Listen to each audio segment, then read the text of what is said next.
अखबार का 5 मिनट का सार, ये तो सुन ही ले यार। सो 20 जुलाई 2023 के लिए स्टार्ट करते हैं जी। सो आज बड़ी ही सैड सी बात हुई है, बहुत ही सैड सा अफेयर हुआ है। अनफॉर्चुनेटली मणिपुर में विमेन को नेकेड परेड कराया गया है। Very very unfortunate.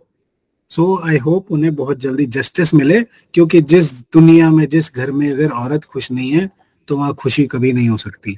So facts relevant for the exam sir. Surat का डायमंड बोर्स इंडिया का नहीं, दुनिया का सबसे बड़ा लार्जेस्ट ऑफिस स्पेस बन गया है। यूएस के पेंटागन को इसने पीछे छोड़ दिया है।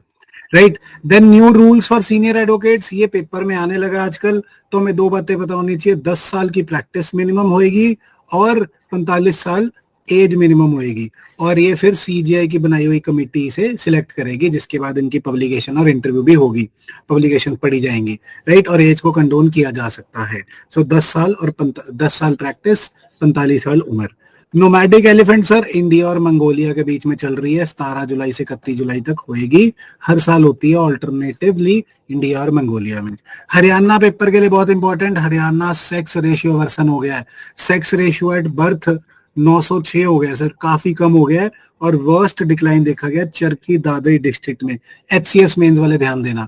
देन जजमेंट ऑन पासपोर्ट आई है, पंजाब हरियाणा हाईकोर्ट ने कहा है कि पासपोर्ट इशू कर दो अगर इंसान या तो 5 साल पहले कन्विक्ट हुआ था, कभी कन्विक्शन को 5 साल हो गए, या फिर उसकी कन्विक्शन लेस देन 2 इयर्स थी। सो पासपोर्ट दे दिया जाए। एक बहुत ही अच्छा गवर्नेंस का एग्जांपल मोहाली की डीसी मैडम आशिका जैन ने किया है। अब रेवेन्यू ऑफिशियल्स को, सरकारी ऑफिशियल्स को येलो और रेड कार्ड दिया जाएगा फॉर देयर परफॉर्मेंस। अगर घटिया परफॉर्मेंस है येलो और घटिया तो रेड, फिर उन्हें हटाने की बात भी की जाएगी। So great example for governance. So editorial आज का sir, India and Sri Lanka. So India Sri Lanka का आंसर आए तो रेडी मिल जाएगा सर। 5 थिंग्स की बात हुई है कि इंडिया को अपना जो एड है उसे कंसोलिडेट करना चाहिए। अलग अलग सोर्सेस दे रहा है एड, कभी कहीं से कभी कहीं से। जापान ने जैसे इंडिया को एड देने को एक बैंक बनाई हुई है, सो वैसे ही इंडिया को नहीं, एड देने को एक बैंक बनाई है, तो इंडिया भी वैसे ही एक बैंक बना सकता है श्रीलंका के लिए। So India should foster supply chains in south Asia. So south Asia में इकोनॉमीज ऐसी हैं जिनको लोअर वेज रेट्स हैं और अवेलेबिलिटी ऑफ लेबर भी है, बट सप्लाई चेन नहीं है। तो इंडिया साउथ एशिया को कनेक्ट करके सप्लाई चेन प्रोवाइड कर सकता है ऐसे देशों को। Then Indian public digital infrastructure जो दुनिया में बहुत फेमस हो रहा है, यूपीआई एक्सेट्रा एक्सेट्रा, वो श्रीलंका को भी प्रोवाइड कर देना चाहिए। Then deeper engagement between central bank governors, कि हम रुपी में ट्रेड कर सकें और सैंक्शन से इकट्ठे मिलकर लड़ सकें। सो इसलिए सेंट्रल बैंक गवर्नर्स का भी एंगेजमेंट होना चाहिए।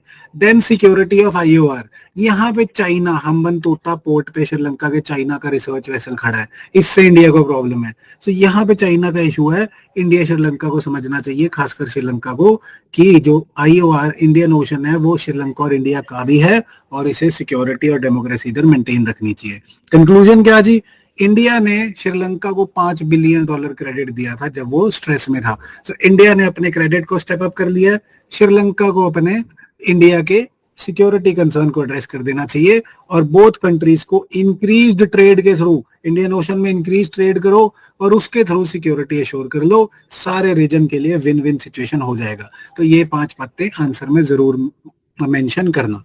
Then keyword of the day is climate refugee. Sir climate refugee बहुत अच्छा कीवर्ड है जो आपको छोटे में ज्यादा बताने की हिम्मत देता है। सो जैसे फ्लडिंग हो रही है उसकी वजह से लोग डिस्प्लेस हो रही है, क्लाइमेट चेंज की वजह से लैंडफॉल्स और लैंडस्लाइड्स एक्सेट्रा हो रही हैं।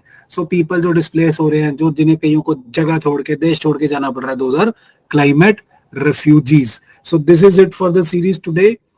सो अखबार का 5 मिनट का सार, ये तो सुन ही ले यार। Keep following super 20 IAS for more such series. Thank you.